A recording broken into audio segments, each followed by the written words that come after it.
নমস্কাৰ বাইদেউসকল, আজি আমাৰ লকছ কাট অফ ক্লাছৰ আমি চাম আপোনালোকৰ প্ৰায়ভাগ গোটত বা ভিঅতে প্ৰথমত লগইন কৰাৰ লগে লগে ইয়াত আনমেচ এমাউণ্ট এটা ওলায়। গোটত প্ৰায়ভাগ ওলাব 75,000, কিছুমানত ওলাব পাৰে 65,000, কিছুমানত ওলাব পাৰে 60,000। ঠিক আছে, সেইটো চবতে ডিফাৰেণ্টকে ওলায়। ঠিক আছে, তো এই টকাটো আপোনালোকে কেনেকৈ মিলাব বা এই কিহৰ টকা সোমাইছে সেইটো কেনেকৈ জানিব, সেইটো বিষয়ে আজি আমি জানিম। আপোনালোকৰ কি হয় চাব, এটেণ্ডেঞ্চ ভৰোৱা হ'ল, মেম্বাৰ ট্ৰানজেকশ্যনত গৈ এটেণ্ডেঞ্চ ভৰালে, মেম্বাৰ ছেভিংছ ভৰোৱা হৈ গ'ল, মেম্বাৰ ক্ল'জ লোন ভৰালে, মেম্বাৰ এক্টিভ লোনো ভৰোৱা হৈ গ'ল, receive from member, paid two member এইখিনি হোৱাৰ পিছত সেইখিনি কৰিলে।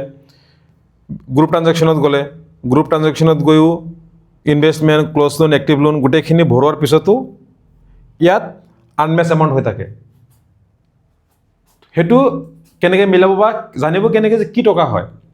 প্ৰথমতে যেতিয়া আমি লগ ইন কৰিম, ভিঅ'য়ে হওক SSGয়ে হওক, প্ৰথমত যেতিয়া আমি চাম ইয়াত আনমেচ এমাউণ্ট এটা ওলাই আছে, ফাৰ্ষ্ট আমি চাব লাগিব যে এইটো কিহৰ টকা হয়। সেইটোৰ কাৰণে আপোনালোকে কি কৰিব, SSG হ'লে গ্ৰুপ ট্ৰানজেকশ্যনত আহিব আৰু ভিঅ' হ'লেও ছেম গ্ৰুপ ট্ৰানজেকশ্যন। গ্ৰুপ ট্ৰানজেকশ্যনত অহাৰ পিছত গ্ৰুপ ট্ৰানজেকশ্যন বা ভিঅ' ট্ৰানজেকশ্যন, ঠিক আছে, কৰাৰ পিছত ইয়াত আহিব SSGৰ ক্ষেত্ৰত ওলাই ফাণ্ড, গ্ৰাণ্ট, এডভান্স আৰু এডভান্স ৰিচিভ, এইটো হ'ল SSGৰ ক্ষেত্ৰত। ঠিক আছে, SSGত এইটো আহিব। ভিঅ'ত কি আহে, ভিঅ'ত আহিব ভিঅ' ফাণ্ড ৰিচিভ। মনত ৰাখিব কথাটো, ভিঅ' ফাণ্ড ৰিচিভ অপশ্যনত যাব আৰু SSG হ'লে fund oblique grant oblique advance oblique receive. ঠিক আছে, SSG হ'লে আমি ইয়াত চাম, ভিঅ'ৰ হ'লে আমি এইটো চাম। ঠিক আছে, তো আমি চাওঁ ইয়াত কিহৰ টকা সোমাইছে। গ্ৰাণ্টত ক্লিক কৰাৰ লগে লগে ইয়াত আমি দেখা পাইছোঁ যে আমাৰ দুটা টকা সোমাইছে।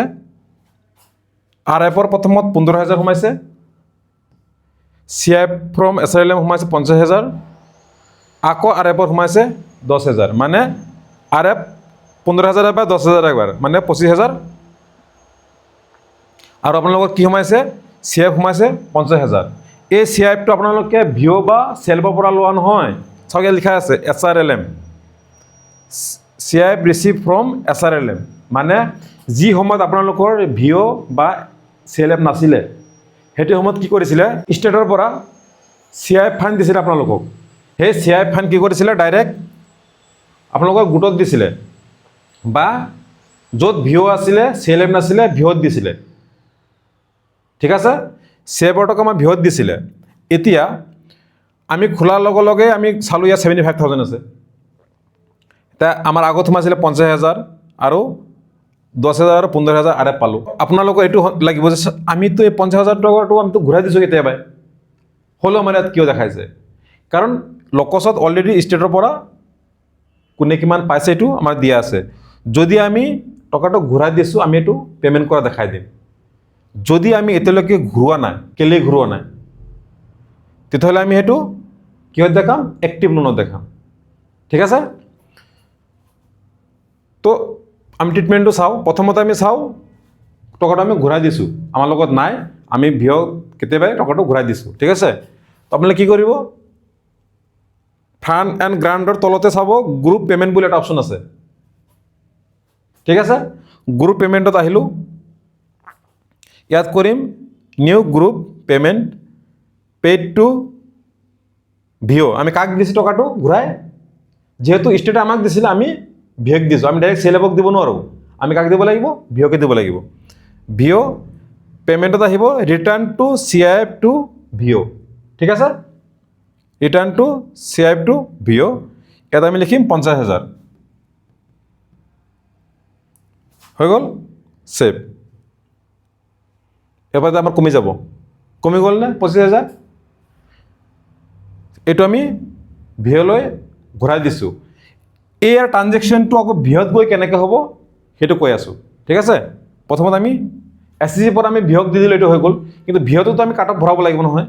ভিঅ'ৰ কাট অফ ভৰাওঁতে আমি কেনেকৈ ভৰাম সেইটো আমি তেতিয়া শিকিম, ঠিক আছে। তো ইমানটো হৈ গ'ল।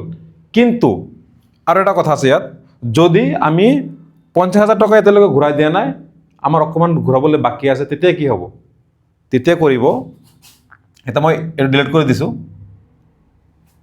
এতিয়া আমি চাম যে আমি 50,000টো গোটাকৈ দিয়া নাই, আমি আধা দিছোঁ আৰু আধা আমাৰ লোন চলি আছে।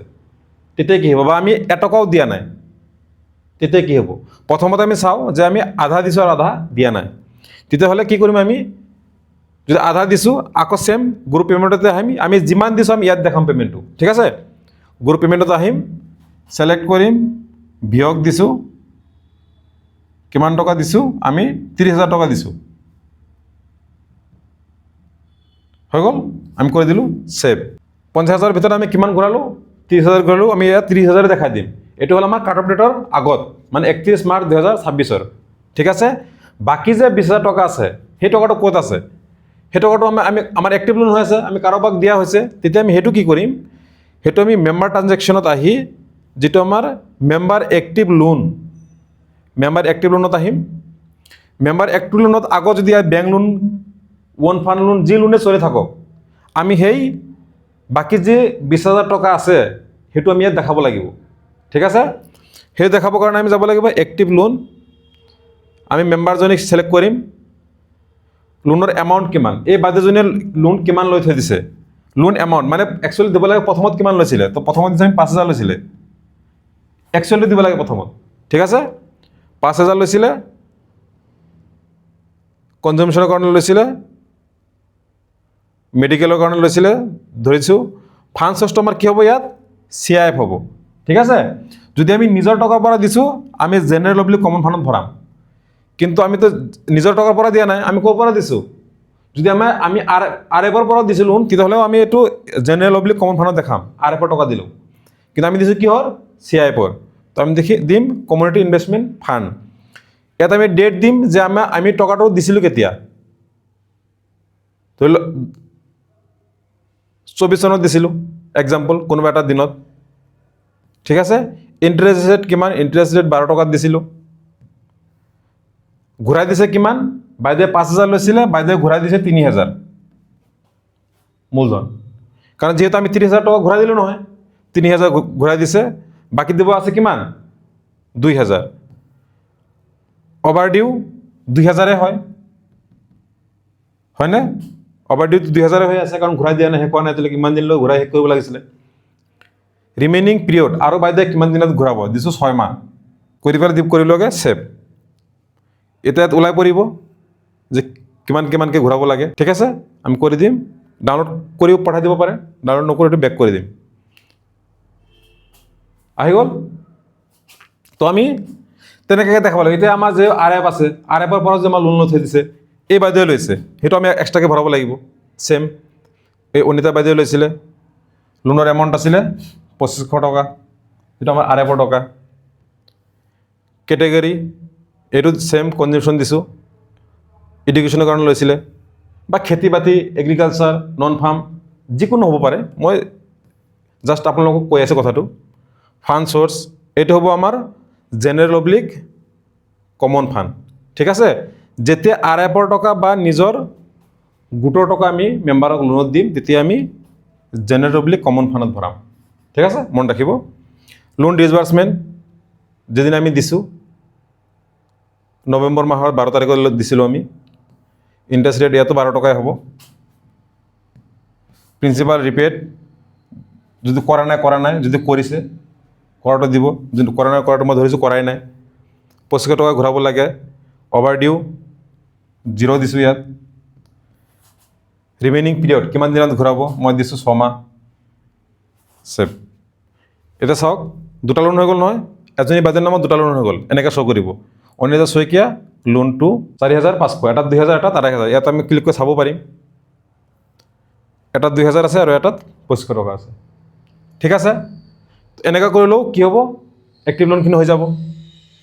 এতিয়া মই এইখিনি ডিলিট কৰি দিছোঁ, কাৰণ জাষ্ট মই আপোনালোকক শিকাবৰ কাৰণে।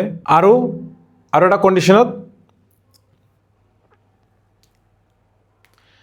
কণ্ডিশ্যন হ'ব পাৰে, এটকাও ঘূৰাই দিয়া নাই, 50,000 এক্টিভ লোন চলি আছে, তেতিয়া কি কৰিব, তেতিয়া ডাইৰেক্ট 5,000 দেখাই দিব আৰু আমি গ্ৰুপ পে'মেণ্টত এইটো নেদেখাওঁ।